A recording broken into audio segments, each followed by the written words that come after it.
Yes, Mr. Laska. Although I would very, very much like to see these minutes and get them off the agenda, I'll make a motion that we table these closed session minutes, if you will, subject to discussion in respect to having minutes at all for closed sessions. That's my motion. I'll second it. I don't understand We the have to motion. Motion to table. You have to vote. Roll call vote, please. Take your time.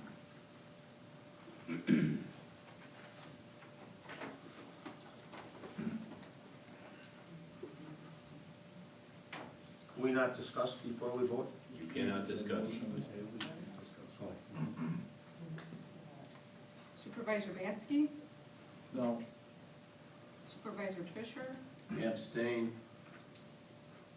Supervisor Wolf, Yes. Chairman Merrick, No. Supervisor Laska called it. I assume his answer is Yes. no. Yes. Attorney Macy, is that a, I believe the motion fails, 2-2 with an abstention. thank you. We'll move on. Other than the January 14th minutes, is there anybody that needs to take any of those individually? Mr. Chairman, may I address in teaching the municipal clerks at the Municipal Clerks Association, we recommend that minutes do be made of the closed session for the sole purpose of documenting that all of the procedural requirements have been satisfied. There's a state law that requires the chairman to announce the closed session. He doesn't have to read the whole thing. It's easiest if he reads the whole thing. There's 3 things he has to do. Don't quote me on it, but it's the statute and the purpose and one other thing. The motions always contain those 3 things. And the state law specifically says the minutes should reflect that the chairman has made that announcement. So from that, we extrapolate that minutes should be made at the meeting for the sole purposes of documenting that all of the statutory requirements have been satisfied. So we do teach that way, that there should be minutes. Question, Attorney Macy, do you find our minutes with regard to those 4 closed sessions to be in order in the context of which you explained that to us? I did. My form is a little bit different, and I'll share that with the clerk at some time. It's a little simpler, and my wording is a little bit different. It says, you know, the chief presiding officer announced to all present the purpose of the meeting, but it's in there, and so I had no problem that they meet the statutory requirements. Thank you. The only concern I have, Mr. Macy, is that February 4th and February 14th, we voted in closed session, and that's being brought out in public. Why do we go into closed session to vote and discuss salary if it's brought out in public afterwards? Mr. Wolf, we didn't vote in closed session.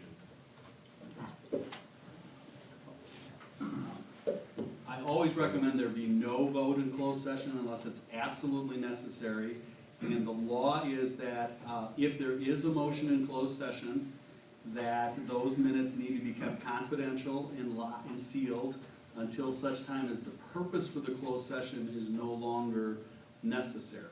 Oh, Okay? So they don't stay personally confidential forever. They become a private record until whatever, you hired somebody but let me give you a good example. I don't want to use the one that you may be speaking of, but let's say we go into closed session and we decide that as a consensus, we can offer up to $100,000 for a piece of equipment. But one of yourselves is authorized to negotiate the best deal you can get, okay?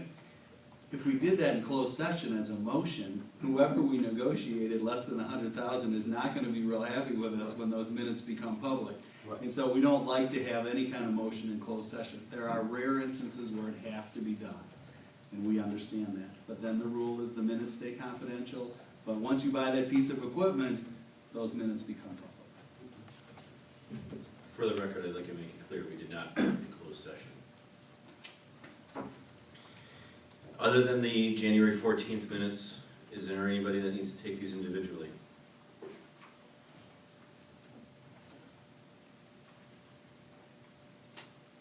Moving on then to approve the minutes of the January 11th, January 17th, February 4th, February 13th, February 27th, and February 28th. Madam Clerk, could you call a roll call vote, please?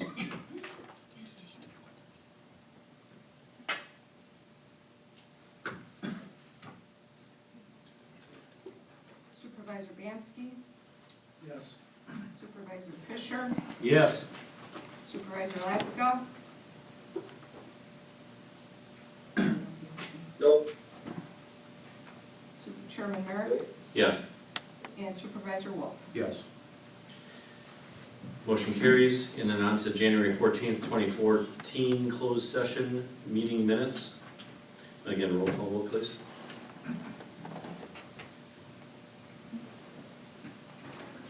Do we have a motion to approve? I move we approve. We have to go back in For- time. What, the 14th? The whole, the 11th, 17th, 4th, 13th, 27th, and 28th. I thought we had a motion for that. I'll move for approval. Is there a second? I'll second. Attorney Macy, do we need to recall the roll? Yes, please. Supervisor Bianski, I gained some clarity. We just voted on just that, and we excluded. We excluded the 14th, We yes. excluded the 14, Right, and I believe we had a motion, oh, we didn't have a motion. right, you just read it. No one called it a motion. Yes. Supervisor Fisher, Yes. Supervisor Laska, no, Chairman Merrick, Yes. Supervisor Wolf. Yes. Motion carries. On to the January 14th, 2014 closed session. Is there a motion to approve? I move we approve January 14th. I'll second it. And again, roll call vote, please. Supervisor Wolf, Yes. Chairman Merrick, Yes. Supervisor Laska, no, Supervisor Fisher, Abstain. and Supervisor Bianski. Abstain. Motion carries, correct, Attorney Macy? 2 abstentions and 2-1. 2 absent, yes. Thank you. There's some confusion, but most chairs would declare that it passes 2-1 or 2 abstain. Thank you. On to the monthly reports. We'll start with the fire chief since I don't see a sheriff present.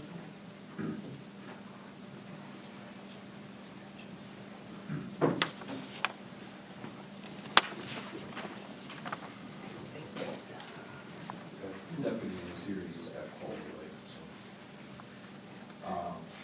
February, we had 25 ambulance requests, 4 motor vehicle accidents, and 9 fire responses. We gave mutual aid 4 times, we received mutual aid 3 times. We had 1 member leave the department, who was on leave of absence in February. We maintained 39 active personnel, 4 on leave of absence, secretary, treasurer, leave of absence. First half of 2014 fire inspections have been started along the way. And we still have room for folks that, the elected officials agreed to stay on April 11th. We're still looking for folks to register, I think about 10 students out yet, before the registration is closed on the 28th. So we're still trying to fill that out. Chief, a quick note, in passing conversation, you had mentioned that the first 2 months of the year you were 67% ahead of last year for the number of calls that you had responded to? For the first 2 months. Okay. Thank goodness March can't be, because that's reduced that number down to about 30%. Right? Okay. So, on short term, month by month, it can really inflate numbers. January was a huge one. In the fire department, we were averaging 2.5 calls a day. That's a little more than double what we normally do. So, February slowed down a little bit. March has slowed down drastically compared to the first 2 months of the year. Thank you. On to number 7.